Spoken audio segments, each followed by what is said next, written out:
zizahanagura amarira yose ku maso yabo, kandi urupfu ntiruzabaho ukundi, kandi umuborogo cyangwa gutaka cyangwa kuribwa ntibizabaho ukundi uko ibya mbere bishize. Ibyahishuwe igice cya 21 umurongo waho wa 4. Mwiriwe neza mwese, mugire amahoro y'Imana. Uyu mwanya tugiye kumva amateka y'umubyeyi wacu witwa Mukankusi Cancilde. Yavutse ku itariki 9 z'ukwezi kwa mbere mu 1935. Yashakanye na Pasiteri Ndashoboka Simon mu 1963. Babyaranye abana 6, ariko uyu munsi hariho abana 3, umukobwa 1 n'abahungu 2.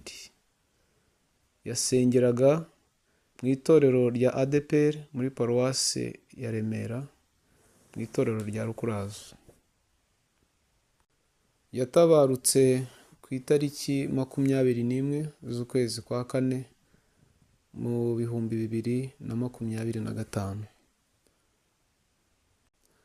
Reka tubasabe dukurikirane amateka ye nk'uko ugiye kubyumva mu buhamya butandukanye. Murakoze, Imana ibahe umugisha.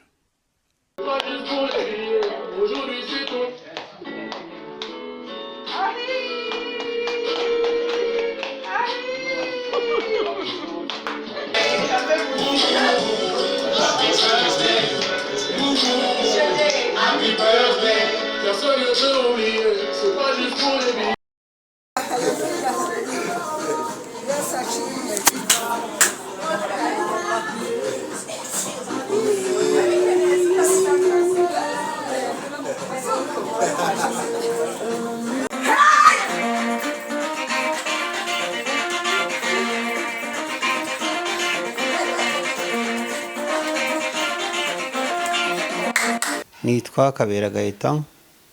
Uyu mubyeyi witabye Imana yari mu mabukwe, ariko ibyo biranangora kuvuga ko ari mu mabukwe. Kenshi mwita mama, yari mama koko, ko turazanye kuva kera na mbere yuko mbana na Penina, ariko twari tuziranye mfata nk'umubyeyi. Hari ibintu byinshi muziho biranagora cyane kugira ngo mbe namenya aho ntangirira, ariko ndabihina ngerageze kuvuga bikeyo. Ibyo nzi navuga nk'ibintu 10, nubwo nabisobanura byose. Icya mbere ni ukugwa neza, icya kabiri ni ugukunda umurimo, icya gatatu ni ugukunda abantu, icya kane ni ugukunda Imana, icya gatanu ni ugusabana, icya gatandatu ni ukunezerwa. Yari umuntu ugwa neza cyane, nta na rimwe nigeze mbona agira umuntu babwirana nabi, bavugana nabi, nta n'umuntu nigeze numva muvuga nabi. Ikindi ni uko yagiraga ubuntu cyane, nta muntu wamusonzeragaho, umuntu ushonje, umuntu wambaye nabi, umuntu ufite ibibazo yamukemuriraga ibibazo. Ndetse hari n'igihe bamuhaga n'amafaranga, ariko aho kugira ngo yakoreshe ahubwo akayaha abandi kugira ngo bafashe. Yari umunyasuku cyane, nta na rimwe wari kumubona yambaye imyenda isa nabi, nta na rimwe wari kubona mu rugo hameze nabi. Wabonaga buri gihe ahantu yari ari hose harangwa n'isuku. Yari umuntu uhorana umunezero, cyane cyane ku byerekeye kuririmba, cyane cyane aririmba iby'Imana. Wasanga buri gihe anezerewe, aho agaseka, nta na rimwe wari kumubona arakaye ngo ubone niba afite n'umunya ku mpanga. Yakundaga abantu cyane, nibuka ko yakundaga mama akiriho, kandi n'abantu benshi yarabakundaga. Abantu babaye mwese murabizi. Yari umuntu ukunda bose, agakunda abuzukuru, agakunda abakwe, agakunda bakazana, agakunda abantu bose. Ni ukuri yari umugwa neza, asengaga cyane. Ndetse no ku munsi wa nyuma ni ukuri yagiye amaze gusenga hamwe na Stefano, ariko ni ukuri igihe namwigiye ibintu byinshi. Nagize Imana zo kugira ngo muherekeze kugeza ku munota wa nyuma. Ubundi mba South Africa, ariko sinzi ukuntu Imana yambwiye ko ngomba kuza kugira ngo atazatabaruka ndahari. Nuko tumwifurije ibiruhuko byiza aho ari, kuko ntabwo nshidikanya ari mu ijuru kuko yarabikoreye.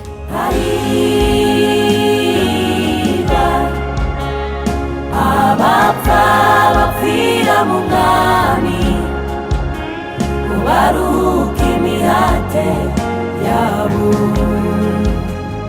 kuko imirimo yabo ijyanye nabo ibaherekeje. Hahirwa abapfa bapfira mu mwami. Nitwa Nduwimana Etienne, abenshi bazi ku izina rya Stefano. Umubyeyi witabye Imana ni mama.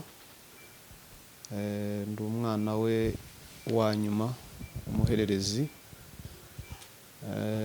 Kuri uyu munsi ni umunsi w'umubabaro, umunsi tutamenya uko twabivuga, ariko icyo navuga gusa mu ncamake ni uko mama yari umubyeyi w'intwari, yari umubyeyi wakundaga abantu, yari umubyeyi w'umukozi, yatwigishije gukora.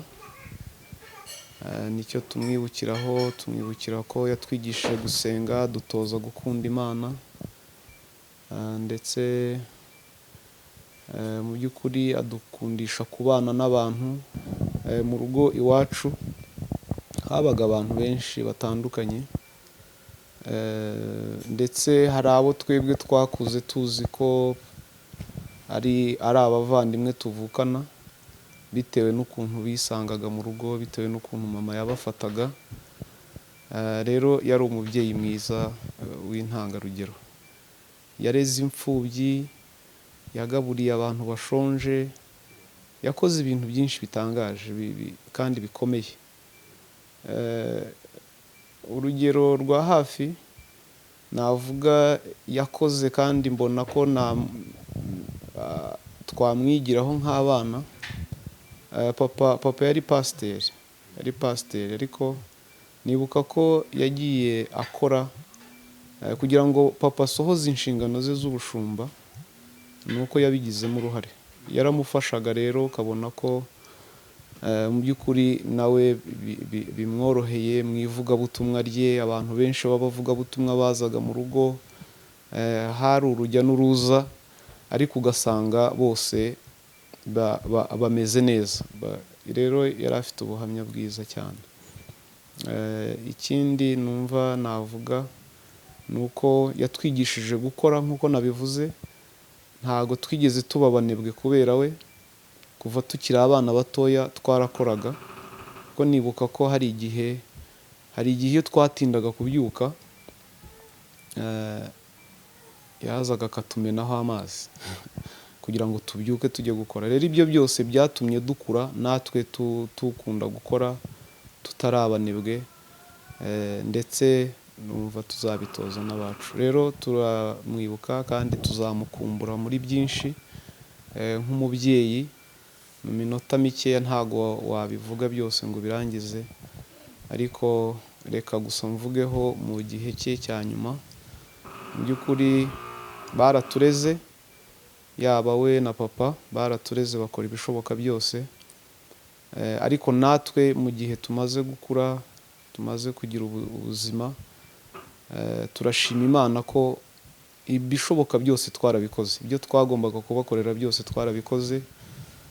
Nta na kimwe rero bigeze babura, byose barabikoze. Turabishimira ko bareze abana ba mushiki wacu, imfura y'iwacu, Haruna na Yudita. Babareze neza, ari abana batoya, barabakuza. Ubu ngubu ni abagabo, undi ni inkumi, rwose bameze neza. Rero ku gihe cya nyuma, cyane ko ari jyewe twari turi kumwe, navuga nagize amahirwe yo kubana nawe. Naragiye kumureba, bambwiye ko arwaye. Hanyuma mpageze mubwiye ati se ko narinje kukujyana kwa muganga. Arambwira ati se ninde wakubwiye ko ndwaye, ko ndi muzima nta kibazo mfite. nuko aranseka nyine biba mbona koko nanjye mbona nta kibazo afite. Nuko mu kanya tuganira ijambo ry'Imana, ndamuganiriza ndamubwira ati rero ufite amahirwe, dufite amahirwe mu muryango wacu, abana bacu bose, umuryango wacu wose urakijijwe umeze neza, bivuge ngo hari igitaramo rero tuzagira mu ijuru, hari igihe tuzanezerwa twese turi mu gitaramo cyo mu ijuru, igitaramo kidacika. Anteze amatwi, ubona yishimye, ndamuganiriza, mwumvisha indirimbo turaririmba, ariko ubona afite umunezero, arimo kubyina, arimo gufiringa izo ndirimbo. Ari nyuma mu kanya gatoya ngiye kubona mbona asa nkaho arangaye gatoya cyangwa se agiye ahandi, atangira gukurikirana ibintu nabonaga agenda akurikira nkaho ari nk'agafilime arimo kureba, niko nabivuga. Nyuma yaho arangije kureba ibyo yarebaga, ahita azamura isengesho arasenga iminota nk'itatu, arangije aravuga ngo Imana ishimwe. Akireba gutyo arandeba mu maso arambwira ati ariko kuki ukunda kumpangayikira? Arambwira ati ntukajye uhangayika, ntukajye ugira ikibazo. Nuko mu kandi kanya nanjye nsa nkaho ntekereje ibintu bibaye, arangije arandeba nanone arambwira ati urimo gutekereza iki? Tereka gutekereza cyane. Nyuma yaho rero nibwo naje gutekereza ko bimaze kurangira, nibwo naje gutekereza ko kubona ko yari arimo anjijisha, we yari azi ibyo arimo, kugira ngo ntanjye ntakomeza gutekereza cyane wa mugani we.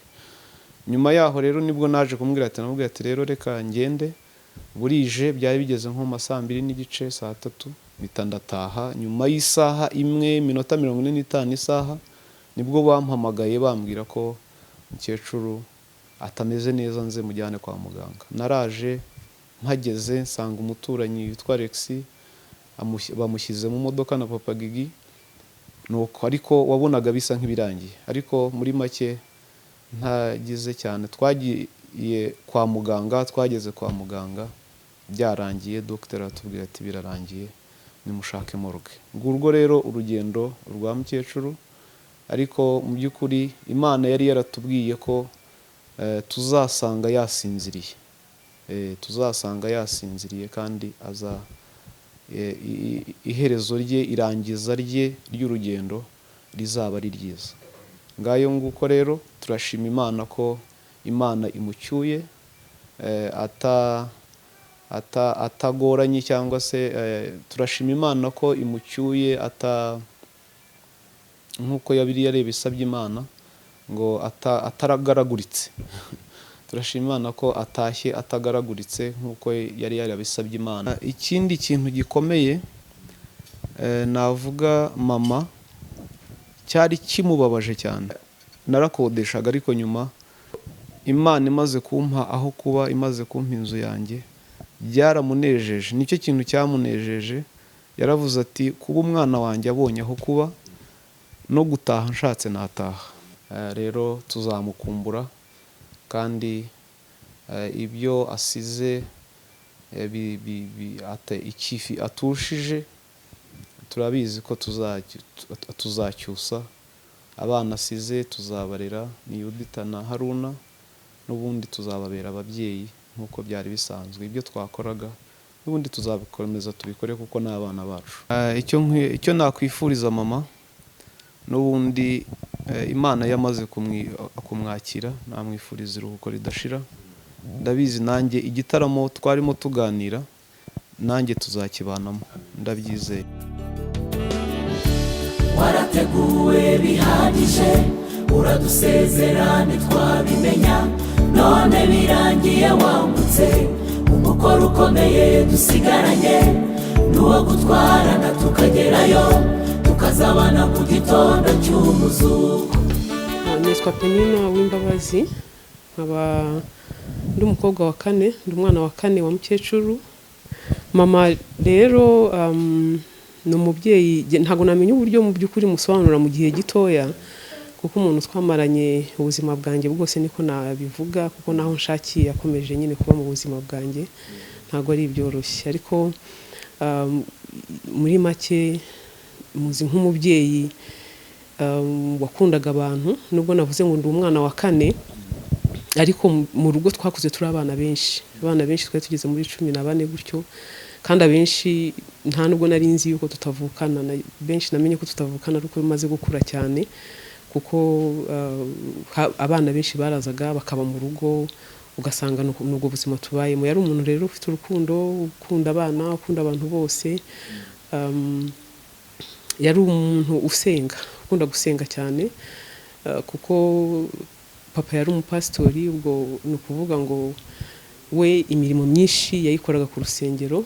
Abamisiyoneri benshi barazaga akaba aribo bakorana nawe, bigisha abadamu kudoda, guteka, ugasanga imirimo mbese ya gipasitori niyo yabayemo cyane. Ariko akaba n'umuntu w'umukozi, w'umuhinzi, w'umworozi. Ni umuntu utarashoboraga kumubona na rimwe yicaye hasi. Muzi rero gukunda gukora cyane.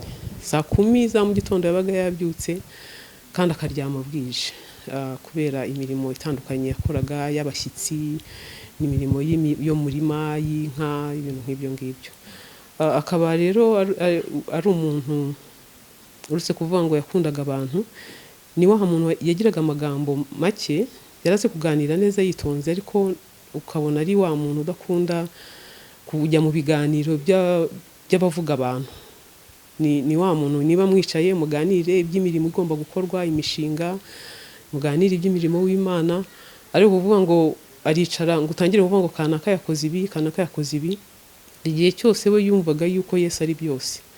Waza uri umuntu ushaka kumubwira abakubabaje n'abagize gute, igisubizo yarakubwiraga ati tumbira Yesu wenyine, niwe gisubizo, ureke kujya wumva ibyo abantu bavuga. Ubwo rero icyo ngicyo ni ikintu gikomeye cyane namwigiyeho mu buzima, cyane kubera kubaho turi abana bari benshi mu rugo tutanavukana.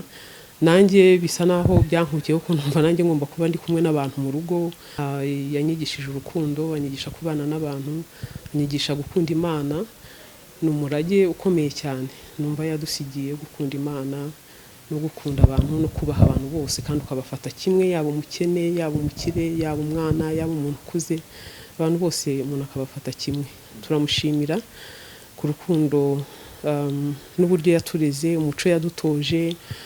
Ni umuco numva ari impamvu ikomeye cyane tuzagenderaho mu buzima bwacu. Ubwo rero nkaba numva mushimira cyane kuri ubwo buzima.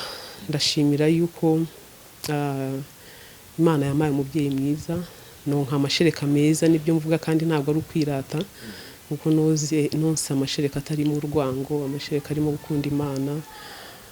Ni nayo yangejeje iki gihe.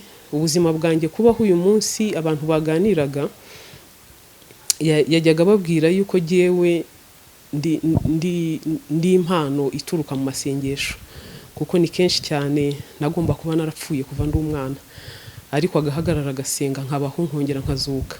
Ubwo rero numva mfite ishema ryo kuvuga ngo ndiho kubera isengesho rya mama. Rero ndamushimira kandi nshimishijwe nuko Imana yandinze nkaba muherekeje. Ku cyumweru hari kuri Pasika, yiriwe ari umuntu yabyutse kare, ashaka gusenga cyane. Ndamubwira nti mu masaa 10 ndaza kuza kujya Butare, kuko twari dufite gahunda yo kujya kwibuka ku nshuro ya 31 Jenoside yakorewe Abatutsi Butare. Namubwiye ko nzanagaruka kwa kabiri, ariko muhana gahunda y'uwo munsi kuri Pasika nyine. Ndamubwira ni ku manywa turaza gusangira, kandi umugabo wanjye yari afite anniversaire. Ndamubwira tugiye kumugurira na cake, hanyuma tuyisangire, tumuririmbire, ubundi dutandukane, nzagaruka kwa kabiri. Ikintu kimwe yambwiye gusa, yambajije ibintu bibiri. Arambwira ati muraza kumumenaho amazi se? Ndavuga nti yego, kuko yakundaga fete. Yari umukecuru w'imyaka 90, tudahuza imbaraga z'umubiri n'imyaka ye. Yari umuntu ufite imbaraga, ukora kandi ukunda ibintu by'umunezero. Aranezerwa cyane. Ikintu rero yambwiye, yavuze ati mbere yuko tujya gukora anniversaire, ati numva ashaka ko dusenga.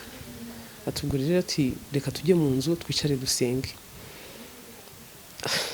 Mu by'ukuri kubera ko nafite ibintu byinshi mu mutwe nakoraga, naramubwiye nti yego, ni ngwino twicare muri salo, ariko musiga muri salo njya mu bindi, kugira ngo ntunganye nyiri ibintu byose, umva ko nari mfite n'urugendo.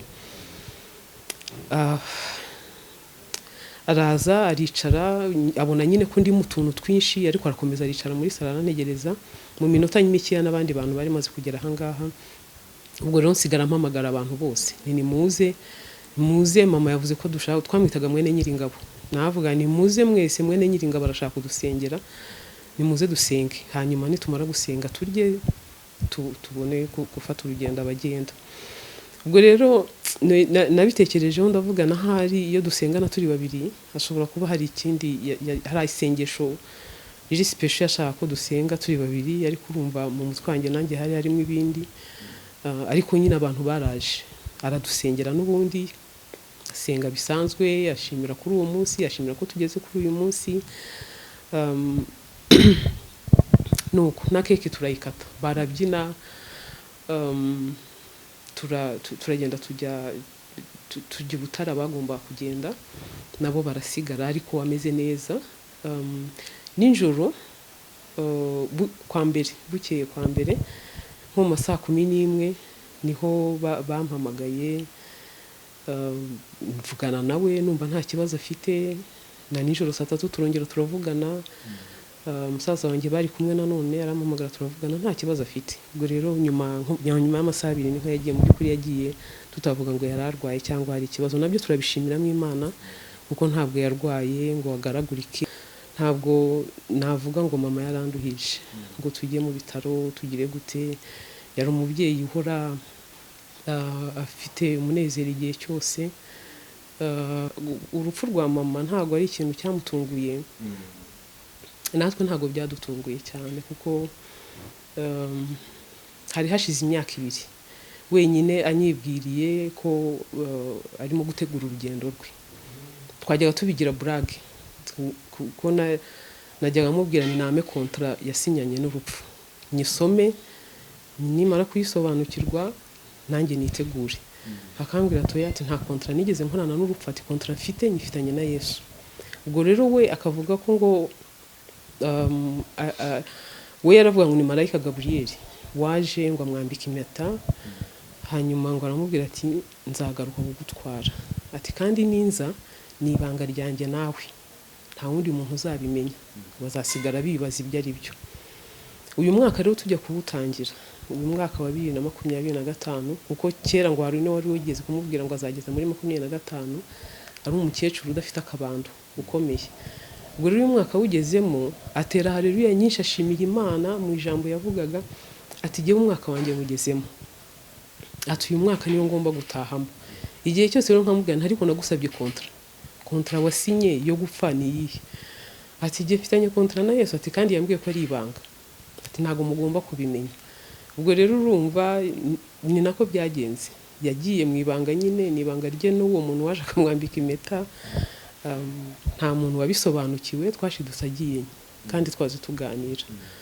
Ibyo nabyo rero turabishimira Imana. Urugendo rwe kugeza yitabye Imana nari nduzi, ntago ari ibintu bintunguye, nubwo yapfuye mu buryo butunguranye ariko nari mbizi kandi ngira ngo nabikubwiye twajyaga tubiganiraho tukabivuga, ndetse akambwira n'indirimbo akunda tukazimuririmbira, nakumva amagambo arimo nkumva na amagambo nyine y'urwo rugendo.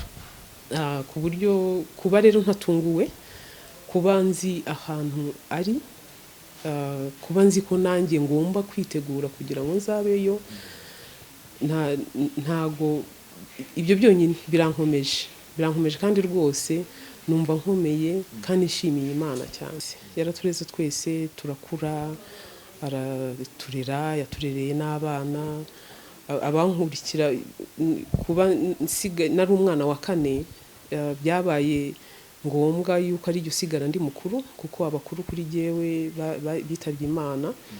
Ubwo nige warusigaye ndi mukuru, hanyuma nkafite basaza banjye 2 batoya, ariko ntago ari bato, ni bakuru n'abagabo bubatse ingo zabo nabo bafite abana. Numva rero nta mwana muto yasize, abana yareraga, yarafite abana babuzukuru. Ubu yarafite abana 3 basa naho bari bamuhangayikishije babuzukuru yareraga, ariko ntago yabareraga wenyine, urumva yarashaje. Twafatikanyaga n'abasaza banjye ndetse bakamfasha. Nta cyuho umukecuru asize, icyo uwo mukecuru asize ndahari nk'umwana we mukuru wari usigaye, basaza banjye barahari ariko n'umuryango mugari urahari, ariko nk'uko nawe yajyaga yavuga ati Yesu arahari, Imana irahari, n'ubundi aho tugeze nta nubwo navuga ngo ni mama cyangwa ni papa cyangwa ninde, ni Imana n'ubundi, kuko Imana niyo yabashoboje. Iyo Mana izakomeza kubana natwe, izakomeza kudushoboza. Abana abo buzukuru bahari n'ubundi n'abana banjye, nanjye nabafataga nk'abana, turanabana, dusanzwe tubana. Nibaza ko nta kibazo bazagira. Nzabashyingira, mbashyingire nk'uko umukecuru yari kubashyingira, nzabahemba nk'uko yari kuzabahemba. Numva jyewe nka mama nanjye mfite isezerano ry'uburame ry'uko nzabashyingira bose kandi nkabahemba. Numva rero nta mpungenge mfite aho ngaho. Imana kuba iri mu ruhande rwacu, nta mpungenge zindi dufite. Icyo mwifuriza ni iruhuko ridashira. Ntabwo njya kuvuga ngo arajya kunsengera kuko ubuzima arimo ntabwo nzi ubwo aribwo, ahubwo ngomba kwisengera kugira ngo nanjye nzagire iherezo ryiza, tuzabashe kubana nawe. Murakoze. Nitwa Umuraza Adele, ndi umukobwa w'umukecuru warangije urugendo. Ndashimira Imana nyir'imbaraga zose, ndashimira Kristo wari waramuduhaye iyi myaka yose 90. Ndashimira mama ku igihe cye cy'ubuzima bwe cyabaye igihe cy'umumaro kuri tw'abana, ku muryango, ku nshuti, ku bavandimwe, ku itorero. Turamushimira cyane, intwari yacu. Yarakoze kuri byose, yarakoze ku rukundo rwiza, yarakoze ku nyigisho nziza zo kumenya Yesu neza. Dufite icyizere gikomeye ko ibyo yaduhaye, ibyo yadusangije bizabana natwe, bizaduherekeza kugeza igihe tuzongera kubonana. Yarakoze kuri byose, yatwigishije urukundo rwiza rwa nyarwo. Imana imuha umugisha mwinshi. Intwari yacu rero iraruhutse. Yahoraga tubwira igitaramo cyabera.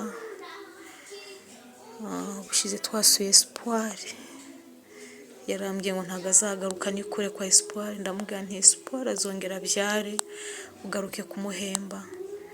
Harambwira ngo Espoir azabyara undi mwana. Naragiye mu gitaramo, mu kindi gitaramo. Mama naruhuke, abamarayika bamwakire, imirimo myiza yakoze akiri mu isi imuherekeze. Tuzongera kubonana nawe mu gitondo cy'umuzuko. Tuzongera kubonana nawe mu gitaramo cyabera.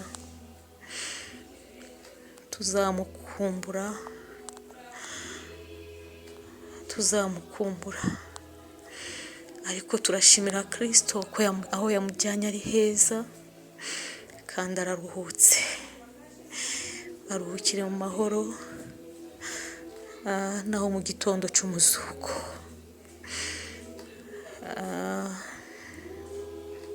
Ibyo dusigaranye, ibyo yatwigishije bizaduherekeza ari twe n'abacu. Ruhukira mu mahoro ntwari yacu. Abamarayika bakwakire. Imana wakoreye, Imana wagendeye imbere, Imana wabanye nayo, iguhanagura amarira y'ibyo wanyuzemo byose mu isi. Ugiye tukigukunda igihe tugigushaka, igihe tugigukeneye.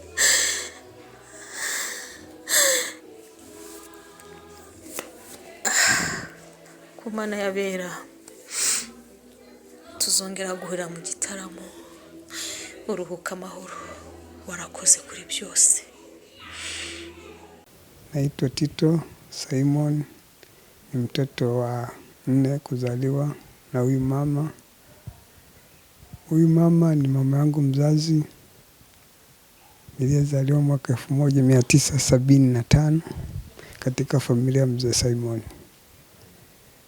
Nashukuru ya kuwa alinilea katika njia ya haki, njia impasayo Mungu.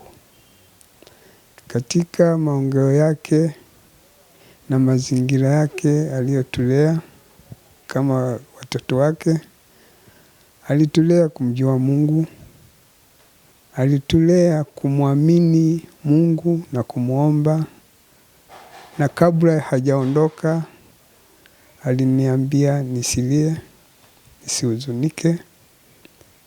Baada kuhuzunika niimbe na kumshukuru Mungu.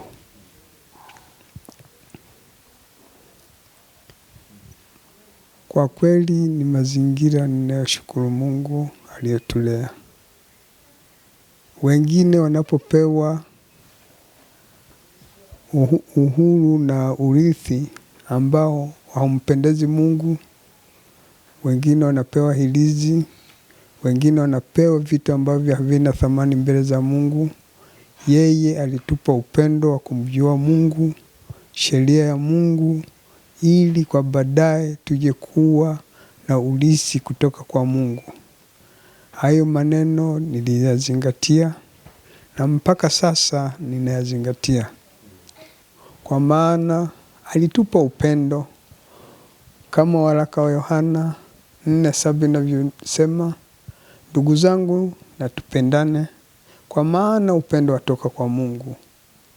Hayo maneno na yenyewe nikatafakari na maneno aliyokuwa ananiambia, nilijua kuwa ni ushuhuda tosha mbele za binadamu na mbele za Mungu.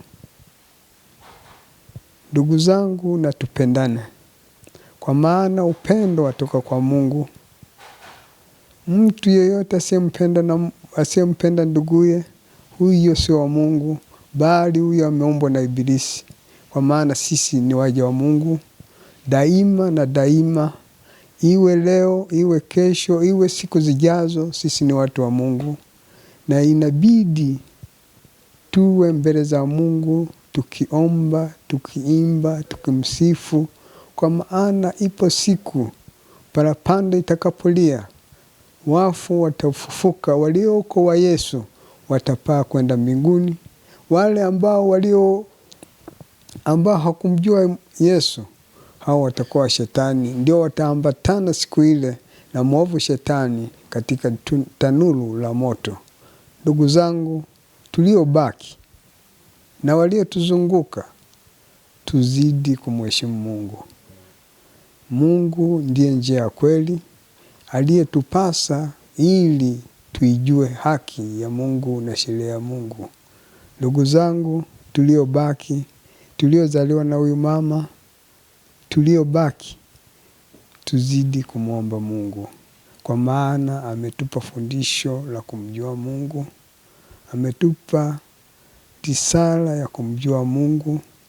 Tushirikiane kumwomba Mungu, ili na sisi uzao wetu ujue ya kuwa hawa wazazi walilelewa katika maadili ya Mungu. Hawa wazazi walilelewa katika sheria ya kumjua Mungu, na sisi tuendelee kumjua Mungu.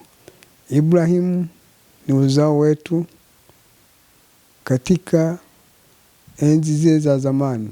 Alimjua Mungu, akampenda Mungu, na ndio maana mpaka sasa Israeli iko mikononi mwa Ibrahimu. Kwa sababu Mungu anaposhuka na kusema na watu wa Mungu, anasema mimi ni Mungu wa Ibrahimu, Isaka na Yakobo. Ndipo anaongea na watu wake.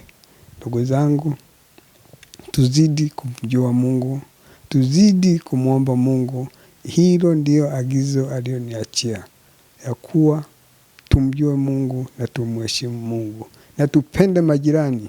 Alikuwa na upendo mkubwa, alimpenda kila mmoja, na ndio maana taa lake mbele za Mungu lilikuwa daima, lilikuwa lizimi, lilikuwa linawaka. Mafuta hayo sijui yalipokuwa natoka, bali ni maombi yale alikuwa akiendelea kumwomba. Yale maombi ni taa ambalo lilikuwa linampendeza Mungu ili lizidi kuwaka. Ndugu zangu, asanteni. Mimi naitwa Tito, mtoto wa Simoni, na huyu mama Kansilida ambaye ametangulia mbele za haki. Namtakia pumziko jema. Mungu amlinde. Asanteni. Abapfa bapfira mu mwami, baruhuka imihate yabo, kuko imirimo yabo ijyanye nabo ibaherekeje. Nitwa Josephine. Mukecuru yari umubyeyi wacu.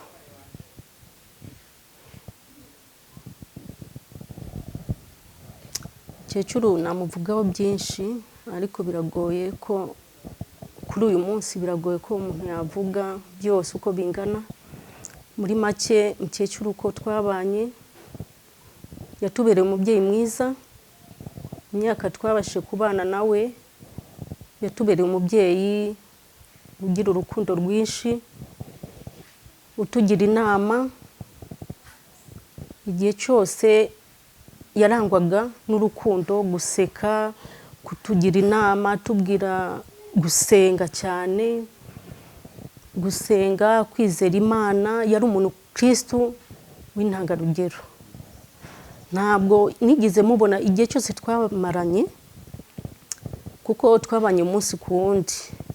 Ntabwo nigeze mbona akunda kurakara.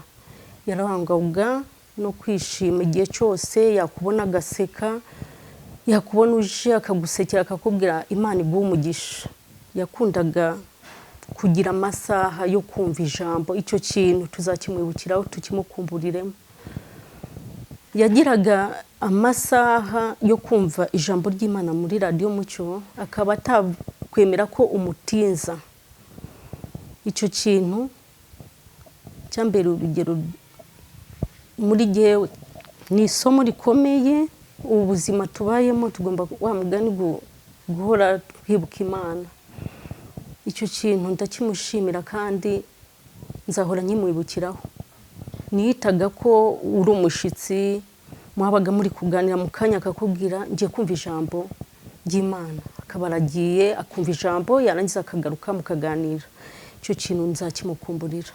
Muri Pasika, ikintu nibuka, twarasetse, twarabyinnye, turaseka, aradusengera. Icyo kintu narabonye ko ari urwibutso rukomeye kuri twe adusigiye. Igihe cyose Pasika izajya iba, mwibuke urukundo, gusenga, kwizera Imana.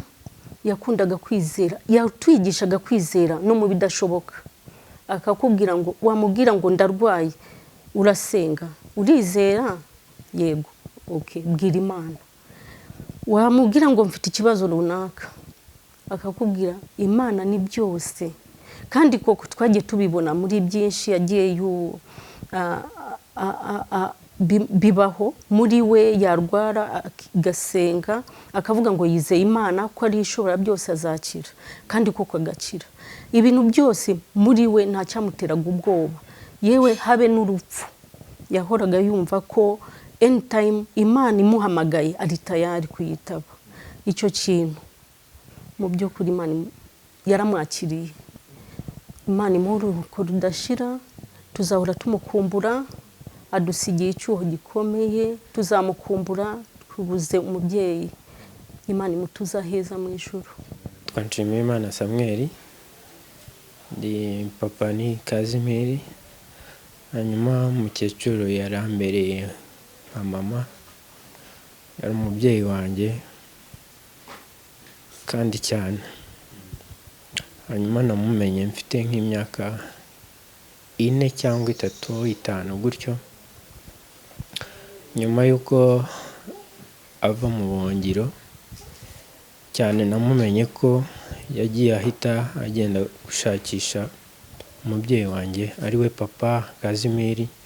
Yamushakishije Nyarushishi aho bari barahungiye, ubanza yaramubuzeyo, ahita yongera kumushakira aho yarari Cyangugu Muhari. Byagezeho aramubona, amubonye yadusanganye n'abana benshi, ariko amusaba ko yamuma ari we njyewe akanjyana. Ntabwo papa yaje yahise ananga, ari umwana mutoya cyane. Mukecuru nicyo gihe yamfatiye, icyo gihe twahise tujyana ahantu yabaga igihe cye. Akiva mu buhungiro kabisa nibwo yari akiza.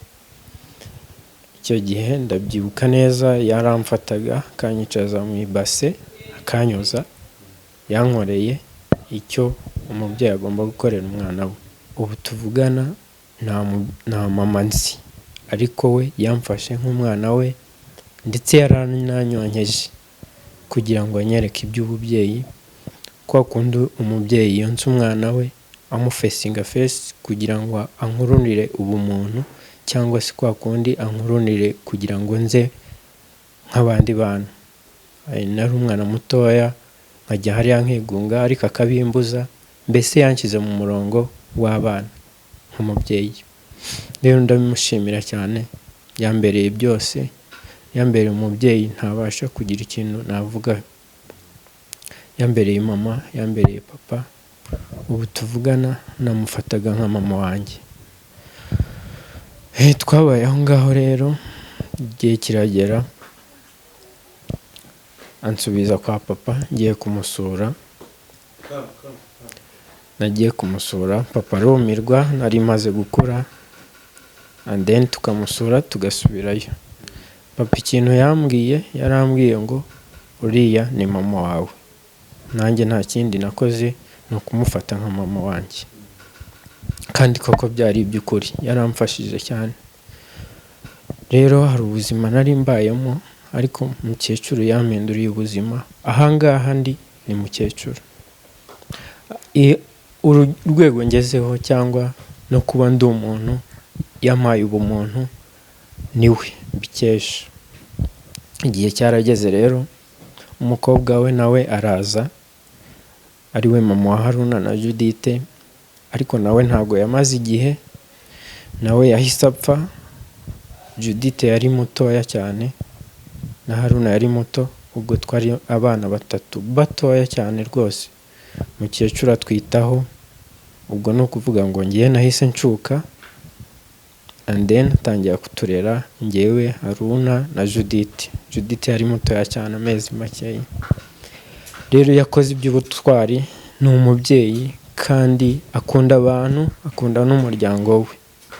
Yahoraga tubwira tujye gusura umuryango, tugende, ndetse akanagenda akatwerekana mu muryango kugira ngo tubashe kumenyana. Yakoze iby'ubutwari rero, ni umumama mwiza, ni umumama w'icyubahiro, ni umumama w'intangarugero. Mama ni intangarugero, njyewe sinabona icyo navuga. Igihe cyarageze rero, turakura, agenda dusaba bimwe na bimwe, mwagize mwashatse mukanyereka abuzukuru, ariko yakundaga kuganira cyane. Yari umuntu usabana, yari umuntu w'inshuti y'umuryango, agakunda umuryango cyane, agakunda abana be cyane. Ariko ndamushimira, ibyo yakoze ni iby'ubutwari, ni ibyo yagombaga gukora. Yakoze ibyo yari ashinzwe neza. N'ubu ndatekereza aho ari, Imana imwakire. Amazina yanjye nitwa Haruna Ndayisabye. Hanyuma mama ndagira ngo ngire icyo muvugaho, ariko mbere y'uko ngira icyo muvugaho ndagira ngo mbasobanurire isano dufitanye. Mama ni grand-mère, yabyaraga mama wanjye. Mama rero njye mwita mama, ntabwo mwita grand-mère, kuko yatangiye kundera mfite mfite imyaka 3 hamwe na mushiki wanjye we yari afite amezi, yari akiri uruhinja, ubwo nibwo nari mbuze ababyeyi banjye bambyaye nyirizina. Ubwo rero nibwo mama yatangiye kundera hamwe na mushiki wanjye, urumva n'urugendo rukomeye.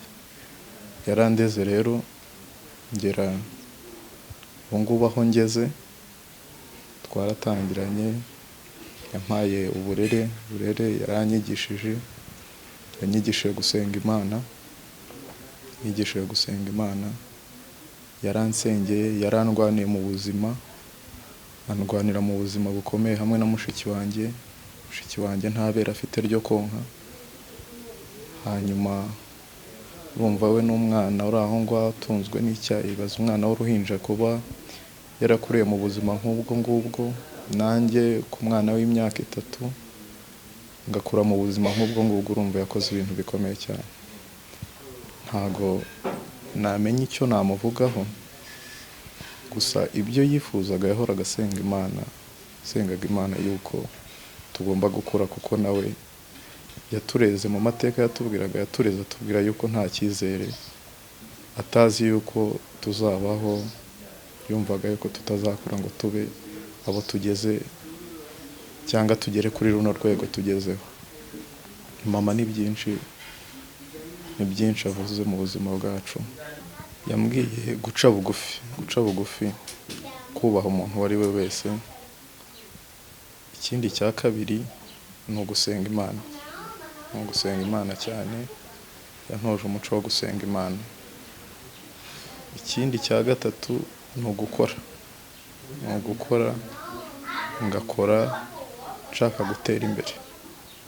Ibyo ngibyo nicyo navuga ni patriotisme yiwe, kuko n'ubundi no mu busanzwe yari umukozi cyane, ariko Imana ndabizi neza yarangije kumutegura kandi yaranamwakiriye, kandi ahagiye natwe tuzahamusanga, kuko umuco yadutoje, umurage yaduhaye no gukorera Imana, kandi umuntu ukorera Imana nta handi ajya. Nta nubwo ndi kuvuga yuko yanitabye Imana, ahubwo yasinziriye. Mama ndagukunda cyane, kandi tuzongera tubonane, kandi twarakuze nk'icyo wifuzaga, twarakuze kandi tugeze kuri byinshi, kandi turacyakomeje. Tuzabonane, tube muri cya gitaramo cy'abera turi kumwe nawe, kandi natwe niho duharanira, kandi tuzabonana twishimana nawe. Nitwa Uzayisenga Jodis, nkaba ndi umwuzukuru wa mukecuru yambereye byose, yari umuntu mwiza kuri njye.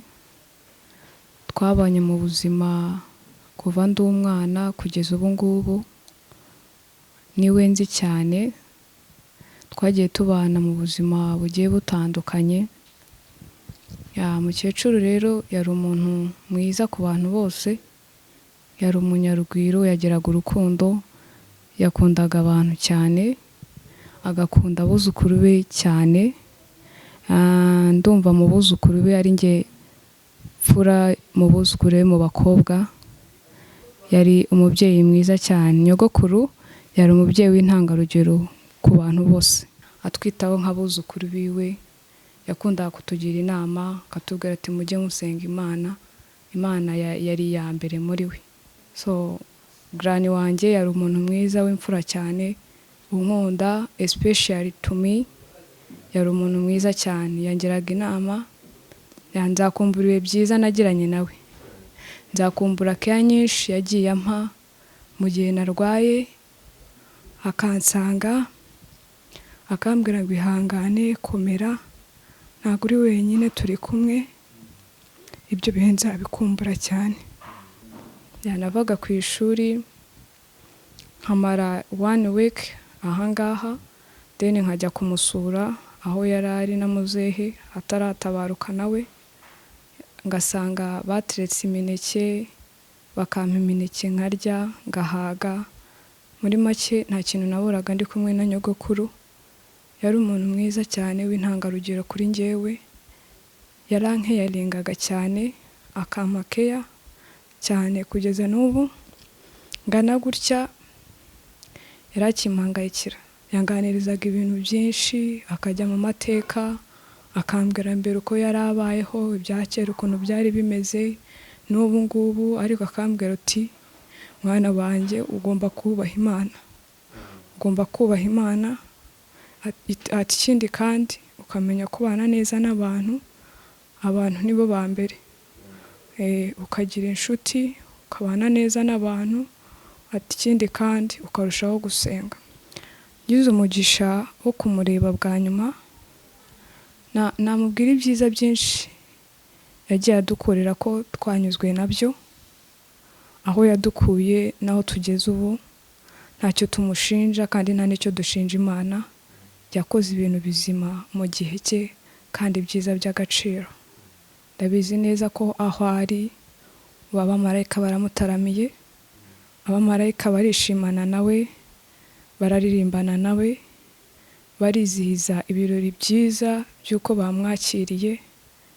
Naruhukire mu mahoro, tuzahora tumukumbura, nzakumbura ibihe byiza byose nagiranye nawe guturuka ndi umwana kugeza ngejeje ubu ngubu.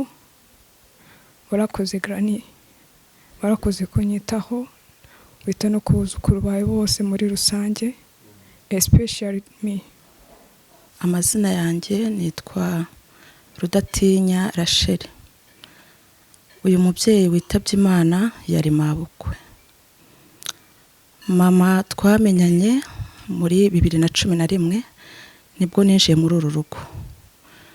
Mu by'ukuri ninjiyemo ntari mukuru, ntabwo nari umwana cyane ariko nta nubwo nari mukuru, nari mutoya. Uyu mubyeyi maze kwinjiramo muri uru rugo yarandeze, andera neza. Hari ibyo ababyeyi bakorera abakobwa bagiye gushyingirwa bita bridal shower, njyewe ntabwo nigeze nyibona, ariko uyu mubyeyi yaranyigishije, anyigisha uko umugore yitwara mu rugo. Yambereye umubyeyi nubwo ari mabukwe, ariko njyewe ntabwo najyaga mufata nka mabukwe, namufataga nka mama wanjye. Mfite mama umbyara nawe arabizi, iyo nabaga mbabaye cyangwa nishimye nabisangizaga mabukwe. Mama namukundaga cyane kandi nawe yanyeretse urukundo rudasanzwe. Yarankunze cyane, yarantetesheje cyane. Yankundiye abana, iyo nabyaraga yarazaga tukaba turi kumwe. Yarankunze mu buryo bwose. Njyewe nta dena nsigiye. Yantoje urukundo. Mu by'ukuri yari umubyeyi ukunda abantu, adatoranya. Yari umubyeyi uzi kwakira abashyitsi. Yari umubyeyi ukunda imfubyi cyane. Najyaga nkunda kubimubaza, twakundaga kubiganira, akambwira uburyo akunda imfubyi kubera ko nawe yari yarabaye imfubyi ari mutoya. Yari umubyeyi uzi gusenga. Yari umubyeyi mwiza mu buryo bwose. Iyo twabaga turi kuganira akabona nsa nk'utujemo, yarambwiraga ngo ntabwo akunda kubona ntuje mbabaye. Yarambwiraga ngo abakunda ko nahora nseka. Iyo twabaga turi kumwe rero wagiraga ngo ni mama umbyara. Ndamukunda cyane, n'uyu munsi ndacyamukunda, nzamukumbura, nzakumbura keya ziwe. Ni umubyeyi wagiye umpa keya cyane rwose, yari umubyeyi wanjye mu buryo bwose. Ndamushimira cyane ko yandeze akankuza. Namwigiyeho gusenga, namwigiyeho gukunda abantu ntatoranyije, ntarebye ngo aba bameze gutya. Namwigiyeho urukundo, namwigiyeho guca bugufi. Ni byinshi umuntu yavuga kuri uyu mubyeyi, ariko nizeye ko tuzongera tugahura. Nizeye ko tuzongera tugahura mu bwami bw'ijuru.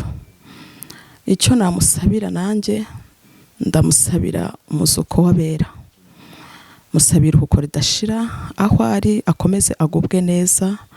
Hanyuma yadusigiye umukoro, ndabyibuka njyewe twaherukanaga kuwa gatanu, twagiye ku igaburo ryera ku rusengero.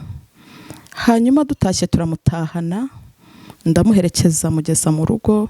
Tugeze mu rugo, ikintu yambwiye yarambwiye ati mfite abana bagukunda, ati Yudita aragukunda cyane, ati na Haruna, ati rwose ati mujye mumenyera bariya abana ati kuko barabakunda cyane. Adusigiye umukoro wa bariya abana n'ubundi n'abana bacu.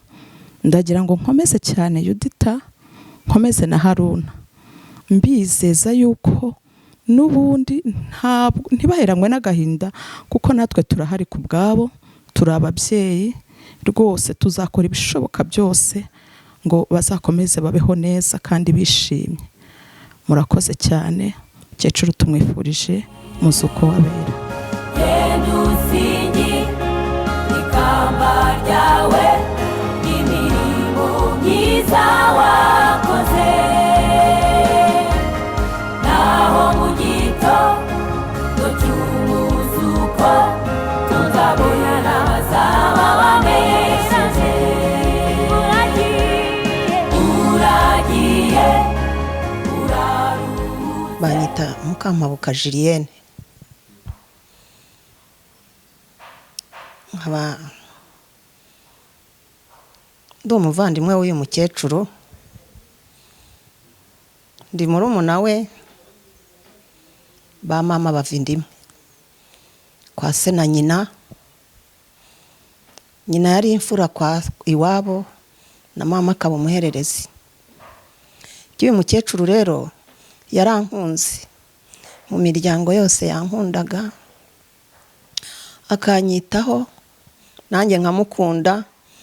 Yarandereye anderera abana,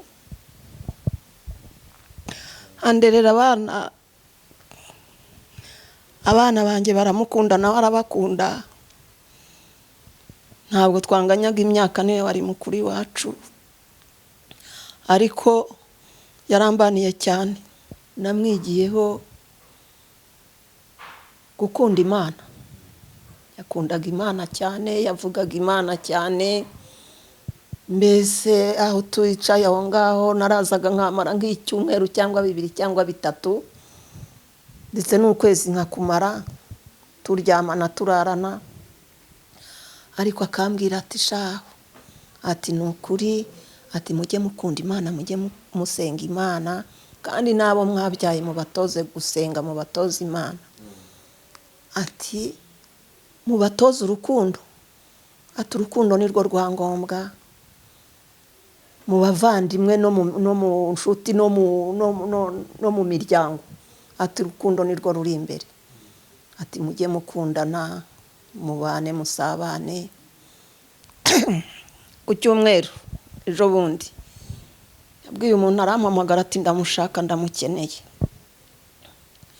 Uwo muntu ni umukobwa wa haruguru Josephine, arampamagara ntimumpe tuvugana, aramumpa turavugana. Ati shaho uko wanyanze ntabwo nakwanze, ni rwose narindi gupanga kuza kugusura muri iyi minsi, narejo ku wa mbere cyangwa ku wa kabiri ntuzambona nze ngusure. Ubwo byabaye ngombwa mu gitondo ku wa mbere mvuga ntingiye kwitegura, mu masaa 4 mu masaa 3 mbe mageze. Byabaye ngombwa rero ko twumva iyo nkuru ko byarangiye. Anongeze hano ndamubura, nsanga yaraye iyo bamujyanye nijoro. Sinabashije kuvugana nawe, niba yarakeneye kugira ngo ambone cyangwa nanjye mubone, ntibyakunze. Icyo ikintu cyambabaje nuko nari naraye mvuganye nawe mubwiye yuko buri bukenza. Icyo mwifuriza ni iruhuko ridashira, nukuba yicaranye n'Imana, akicarana nayo mu bwami bwayo. Nta kindi namwifuriza. Amazina yanjye ni Nzamwita Maria. Mukecuru ni mukuru wanjye ko data wacu, ba papa baravukanaga. Icyo muziho ni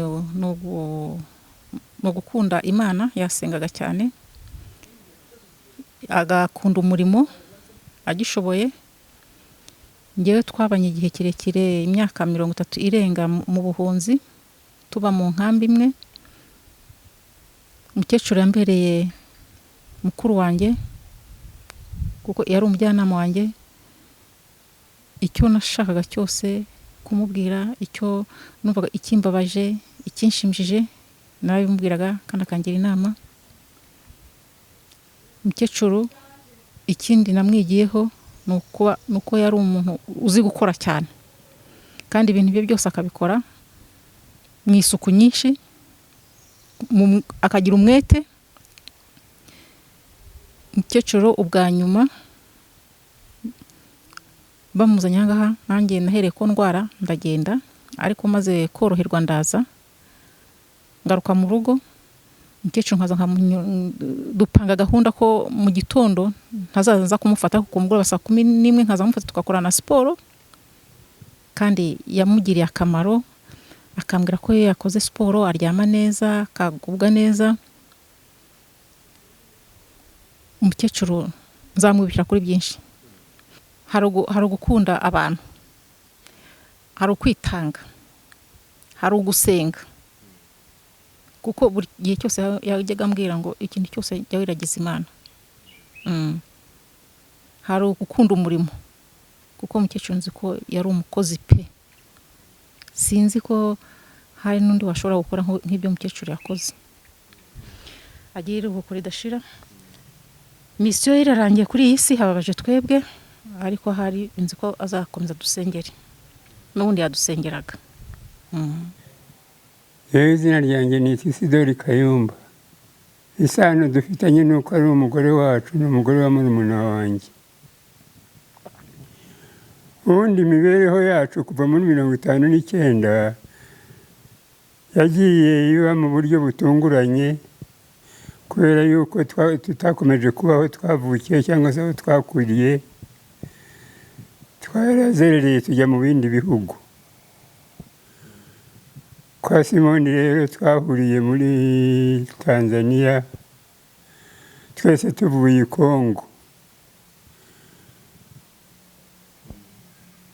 Duhurira ahantu hitwa Mwese, turabana turaturana tubindi imwe turakundana. Byinshi twakoze byabaye ubuvandimwe, byabyaye ubuvandimwe nibo utari babusanganywe, ko twabanye neza cyane. Dukora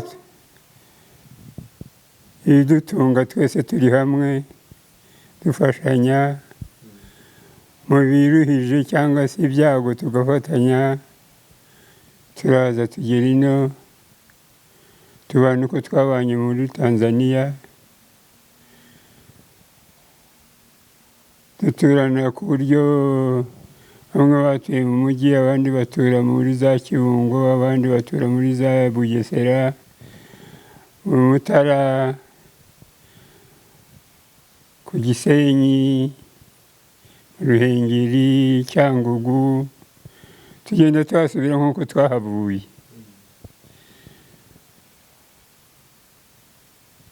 Dukomeza rero kugira amahirwe y'imibereho yacu no kugira n'ibyago mu mibereho yacu, nk'uko twagize ibyago y'ingo akadusiga. Twabanye neza mu mico myiza kugeza ubu ngubu mutubonye namwe ko tumeze ubu ngubu. Twari tukibana, none twagize ibyago tuvamo. Mungu amwakire amuhe iruhuko ridashira. Nitwa Gakombe Kariste, tukaba uyu witabye Imana ari mushiki wanjye kwa data wacu. Tukaba twarahunze 59. Mu 6 tujya muri 8 mu mahanga, tugituye mu mahanga batweza ahantu muri Kongo. 6 bo bajya muri Tanzania, gesigara muri Kongo. Sibyo? Noneho 3 bari mukajya muri Kongo, yagiye ashatse ari kumwe n'umutware we. Babayo ejo bundi muri 94 tuza kuhunga tuvuye muri Kongo tutahutse. Tuza guhura nawe ahantu Kibungo yo twari turi. Tuza kugeza igihe nsubira nani muri Cyangugu iwacu mvuka.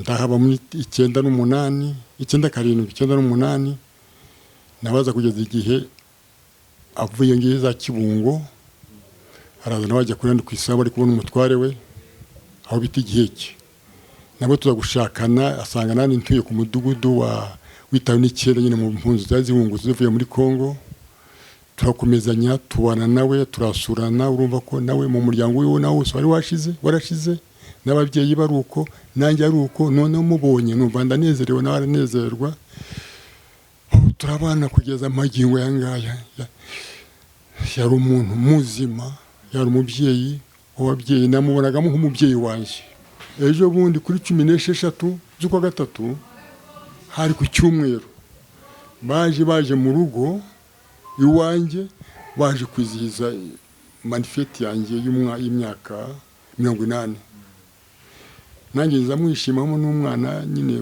umubyeyi nyir'urugo nzamwishimiye turakirana turishimana mbese sinakubwira ubwo rero urumva byasaga naho no kunsezera ikindi nza kwishimira ko aho batahukiye ababyeyi banjye ari we se mubyara data wacu n'umuherezi wacu nawe data wacu nawe ndishima ko yabashyinguye mu mwanya wanjye no bitabye Imana yabafashe neza n'abarabashyigikira arabashyingura mu mwanya wanjye nabyo biranezeza none Imana imuhisemo kumufata iramwishubije ndashima Imana cyane nanjye kuba ngiye kumushyigikira nanjye nkamumushyingura mfasha n'umuryango we ndabishimira Imana cyane kandi Imana imumpereye kudashima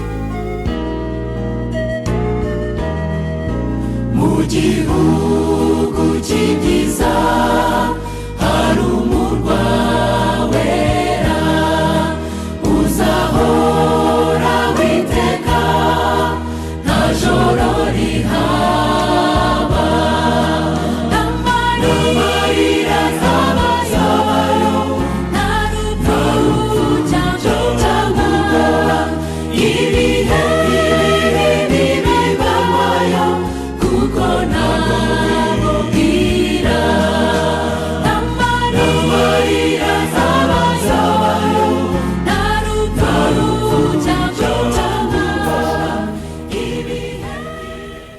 Nongeye kubasuhuza mwese nitwa Mukarwego Valentina nyakwigendera ni mama mukuru ko ni umudamu wa data wacu rero kugira icyo mvuga kuri mama birangoye kuko mama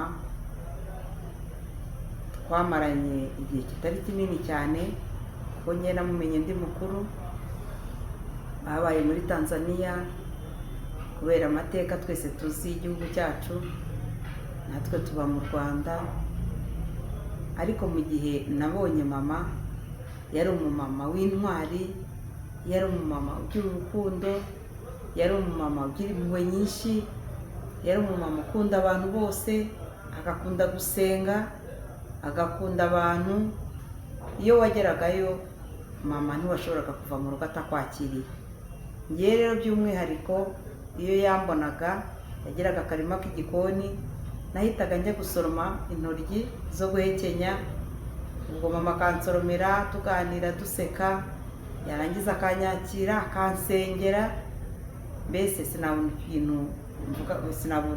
ibintu mvuga kuri mama ko yari imfura ubwo rero mama nk'uko mbibabwiye yararwaye wajya kumusura ugasanga arihanganye ugasanga ntakwereke ko ababaye cyane yari azi kwihangana cyane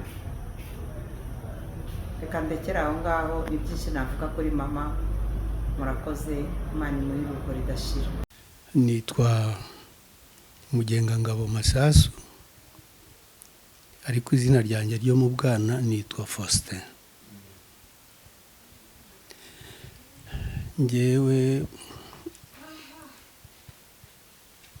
umukecuru ni mushiki wanjye mukuru ukuvuga ba data baravukanaga ariko papa akaba ari murumuna wa muzehe kera tumaze guhungira muri Congo, aho najyaga kwiga habaga kunyura kwa muzehe mukuru, nkabona grand sœur yari amaze kuba mukuru, njye nari nkiri umwana, tuza gutandukana bajya muri Tanzania, tuguma muri Congo. Ariko twaje kugira amahirwe nanone, aho intambara yo kubohoza igihugu irangiriye, turongera turabonana, noneho ya shusho ya kera irongera iragaruka, ku buryo n'ubu mu minsi yashize arwaye namusanze kwa muganga, aranyibuka, turaganira, arambwira ati ndumva nakize. Ni umuntu wagiraga urukundo cyane. Icyo ni icya mbere. Icya kabiri, ikintu cya sanse y'ubumuntu rwose ni muri we, ni muri we, ku buryo nubwo yari arwaye icyo gihe ariko yaregutse ati Faustin bite. Ngewe umuhungu wanjye wa gatatu namwise izina ryo data wacu rya Nyiringabo, niko yitwa, kubera uburyo iyo umuntu akiri umwana hari uburyo ugera muri famiye ukisanga bakagukunda cyane. Uwo musaza yarankundaga cyane cyane, ariko ku mwana ukiri mutoya kubona ko uyamukunda ntabwo bigomba ibintu binini rwose. Aho nyine bagarukiye bavuye muri Tanzania, nanjye ndi hano mu Rwanda, icyo gihe nari umusirikare, nkamusura tukabana. Nta kundi, iyo Imana yahisemo umugambi wayo ntabwo wawuhindura rwose. Mana yanjye nagire iruhuko ridashira, yigire mu ijuru, abane n'Imana kugeza igihe tuzamusangira. Njyewe nitwa Consolata Dominico. Ubwo rero umukecuru navuga ko ari mabukwe, ariko ubundi tumwita mama, kuko igituma mwita mabukwe, uyu muhungu wacu wa mbere witwa Kabera Kayitani ni umukwe we, ariwe mugabo wa Penina. Ikindi gice gituma tuvuga ko ari mama, twarabanye muri Tanzania, abana na mama, atubanira nk'umubyeyi, kuko mama yadutungaga niko n'uyu mubyeyi yaturebaga. Yari umubyeyi mwiza, yari umubyeyi utazi gutoranya, yari umubyeyi w'intangarugero. Ndibuka njyewe twanyuraga iwabo tuba gusenga, umukecuru akatwakira neza, ntabwo ari twe twenyine, umuntu wese akifuza kuba nk'uriya mukecuru. Twamwigiyeho ibintu byinshi cyane, byinshi. Iyo wanyuraga kwa Simoni, nta handi muntu yagiraga ngo bamugaburire banamusengere. Twaragendaga abakobwa b'inkumi, abana abandi bakatugaburira, ariko ntibadusengeraga. Ariko uriya mukecuru aratugaburiraga, yarangiza ati mupfukame dusenge, akatwigisha ijambo ry'Imana. Ubwo rero uyu mukecuru icyo namwifuriza ni iruhuko ridashira. Imana izamutuza heza kandi azahatura, ndabyizeye. Wabonaga ikintu kikubabaje, wavuga ati ndabaye. N'umwaka ushize mu kwezi kwa 10 narwaje umwana arapfa. Akirwaye ubwo yarahoraga ambwira tumbera Yesu, uhanga Imana amaso, Imana nta kinanira. Akankomeza nkumva ndakomeye. Ubwo rero umukecuru namuvugaho byinshi cyane. Tubuze umubyeyi, tubuze umujyanama, tubuze umuntu udukunda atazongera kubona. Ndibuka yajyaga ambwira ati mama wajya gupfa arambwiye ngo nzakurebe. Niko kazi yansigiye, none nawe aragiye. ariko ntacyo tugomba gushima Imana tuzi ko agiye heza yakoreraga Imana ntabwo ibyo gukora Imana kurirwa mbivuga buri wese arabizi yari umukecuru ukunda Imana agende Imana imwicaza heza imuhiruko ridashira kandi niba abantu babonana akansubiriza Lidiya nta kintu namubwira uragiye uraruhutse usize ibiruha y'isi genda usingi ikamba ryawe imirimo myiza wakoze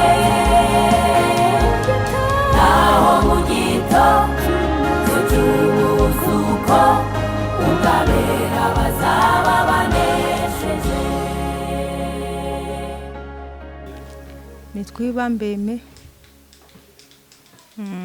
ni shangazi witabye Imana ni shangazi muziho byinshi mu ncamake shangazi muzi agira urukundo shangazi muzi tuva muri Kongo na bava Tanzania cyambere na mbere aza kutureba Ikibungo aho twari turi tukajyana aho bari batuye akansaba ko tujyana twagezeho ijambo rya mbere shangazi yambwiye yarambwiye ati Eme ndashaka kukubona ukijijwe ndashaka kukubona uri umukobwa wubaha Imana ndashaka kukubona uri umuntu Imana yishimira shangazi ndamubwira ntibyo ndabikwemereye shangazi aba inshuti yanjye shangazi aba inshuti arankurikirana kugeza igihe nari mubwiye ko ngiye gushakiraho umugabo arambwira ati umugabo ugiye gushaka Eme ameze gute ndamubwira ni shangazi umusirikare arambwira ati nzaza umunyereke shangazi araza amwereka umugabo ndamubwira ni shanga umugabo nzashaka n'uyu aramureba asanga ni umukirisitu arakijijwe amushyira ku ruhande aramubwira ati uzankundira umwana uzambabariza umwana umugabo aramubwira ati ibyo nzabikora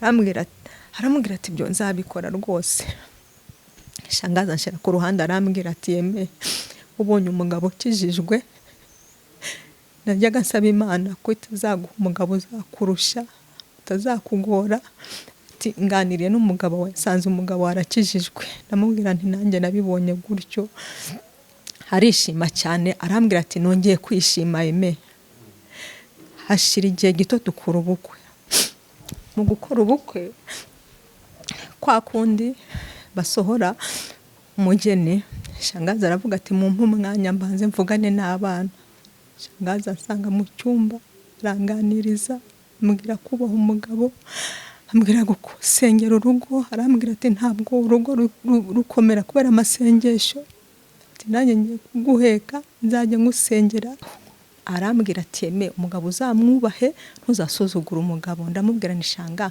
nzabigukorera shangazi yari inshuti kuri rwa rwego nta kintu ntamubwiraga ikimbabaje cyose n'icyanshimishije namuhamagaraga nkamubwira shangazi ndarwara cyane 2018 hahandi nari ngiye gupfa shangazi afata amasengesho hafi nawe kuyagwamo ansengera maze gukira namaze hafi nk'amezi 8 maze gukira shangazi yajyaga ava igiheke n'amagangaza akaza nzaniye amagi yazungurukaga mu biturage by'igiheke asaba amagi agira gute asaba amagi akanzanira akava aho ngo ankoreye umuti akambwira ngo akiranywa buri wa gatanu shangazi akaza anzaniye ayo magi n'izo dende shangazi yarankurikiranye kuri rwa rwego noneho nsigara numva naramubwiraga ni shangazi kukubura umunsi nakubuze nanjye niko gupfa kwanjye ariko naje gusanga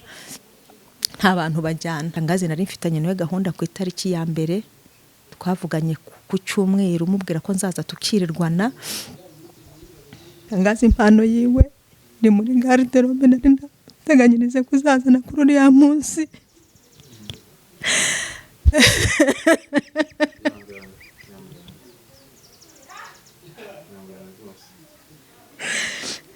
Shangazi ndamubwira nti shanga nzaza twirirwane, dufite gusohoka nk'abamama dukorana, ariko nzaza nirirwa aho ngaho 8 mpave tuganiriye. Shangazi yo numvaga nkumbuye kumuvugisha, naramubwiraga nti shanga, naramuhamagaraga nti ndagukunda, akambwira ngo nanjye ndagukunda papa. Ayo magambo nta muntu uzongera kuyambwira mfite, nta n'uzongera kuyabwira mfite. Gusa shangazi aruhukire mu mahoro, yumve ku mutima yubabaye, nzamukunda nubwo atakiriho. Yesu we. Shangazi yambereye inshuti, shangazi yambereye byose. Shangazi yarampumurije, shangazi inama yangiriye mu myaka 15 yizaramfashije. Naruhukire mu mahoro, Imana imutuza heza, yakoreye ijuru shangazi, Imana irimuhereze. Gusa mbuze umuntu ukomeye mu buzima bwanjye, ngize sheke mu buzima. Shangazi aruhukire mu mahoro, gusa nzakomeza mukunde, ijwi ryiwe ntirizava mu mutima wanjye. Nitwa Amani Espoir. Kubona ibyo navuga kuri shangazi biragoye, kuko ni umubyeyi mwiza w'ingirakamaro mu muryango, wuzuye urukundo rwose, urukundo rwinshi cyane. Rero muri iki gihe twamubuzemo, nk'abizera twizera Imana yuko ari kwa Nyiringabo, nk'uko yajyaga ahora bivuga ngo mwene Nyiringabo ngo nzasanga Nyiringabo. Yajyaga bivuga ntitwumve icyo ashatse kuvuga, tukagira ngo aravuga muzehe, ariko koko Nyiringabo uyu munsi nibwo mbitekereza yuko ari Imana Data isumba byose. Shanga namukundaga kubera ko nyine yadukundaga, akatwereka urukundo, yadukundaga rwose. Amasengesho yiwe yadusengeraga buri gihe, ariko nyine Imana yaramukunze kuturusha. Ntabwo twagakwiye kuba turira kubera yuko yatashye, yagiye nyine aho atazongera kubabara, atazongera kuvunika. Ngewe ikintu kimwe kiri kungarukamo, njya gukora ubukwe, nasanze yagize igihe atabona, amaso yarapfuye.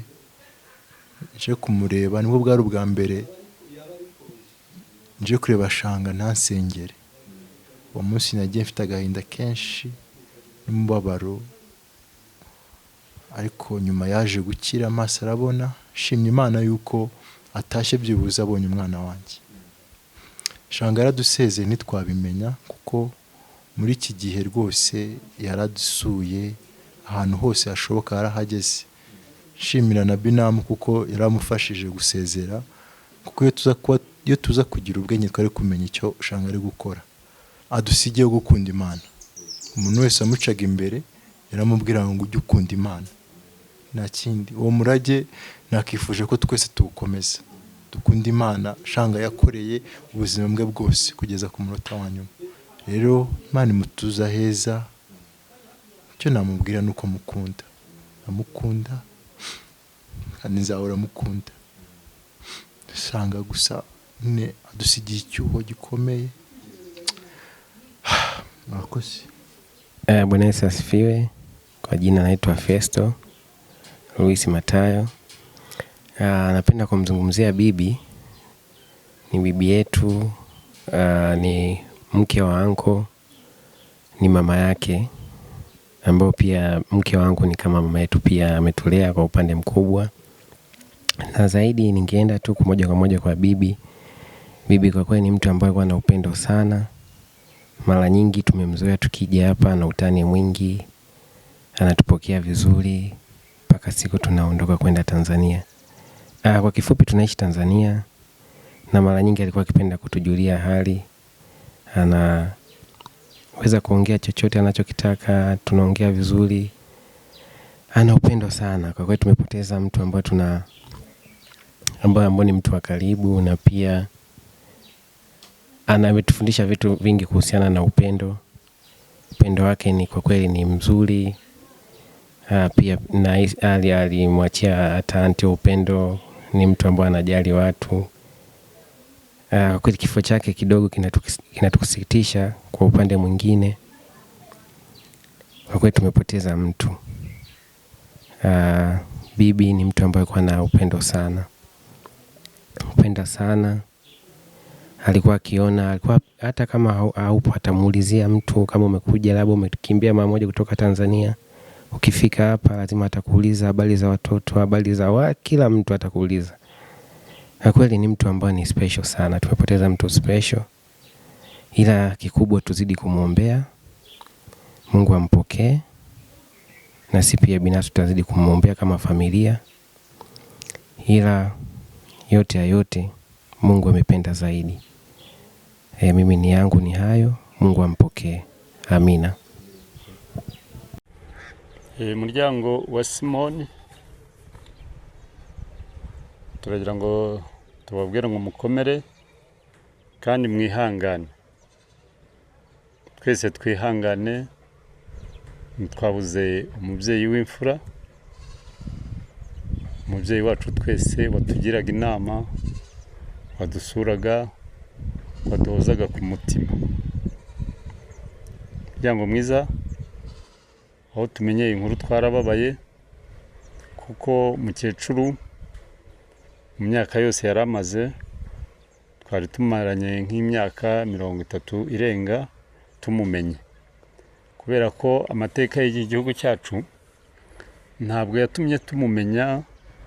Papa yatubwiraga ko agira umushiki we n'abandi bene nyina, ariko bavutse bagahunga mu bihugu bitandukanye, Kongo na Tanzania. Ntabwo rero twari twaragize amahirwe yo kumenya abantu bamwe muri uwo muryango wacu, ariko twagize amahirwe, Imana idukorera ibitangaza. Mu 1994 ahungukana n'abandi banyarwanda bari barahunze kubera politike mbi y'igihugu cyacu. Tugize amahirwe turamubona.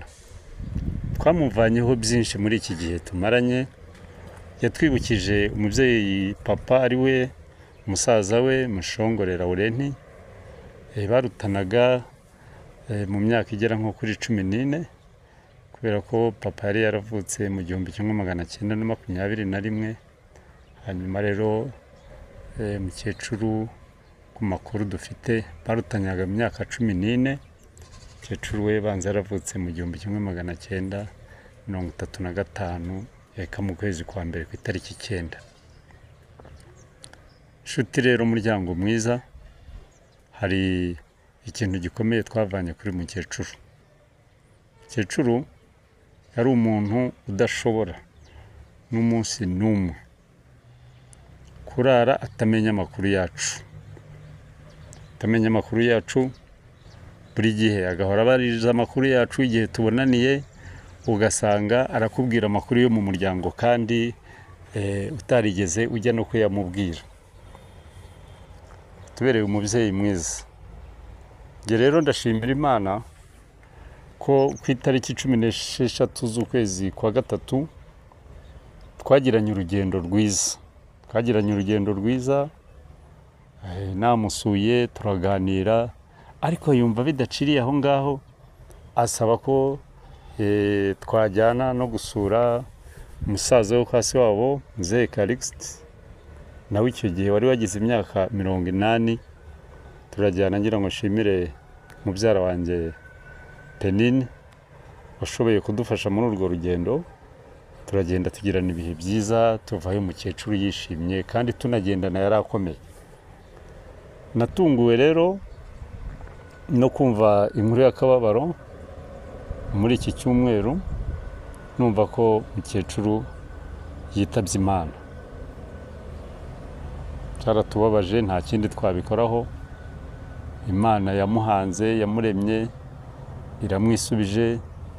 Imana yashoboye kumutwereka tutari tumuzi, kandi ari nyirasenge wacu, ari umubyeyi wacu. Papa yajyaga amutubwira mu mateka, twarashoboye kumubona. Ndamusabira rero ko yagira iruhuko ridashira, kandi agakomeza kujya dusabira, kubera ko ubukristo bwe nta n'ikindi, iyo mwahuraga yakuganirizaga Imana.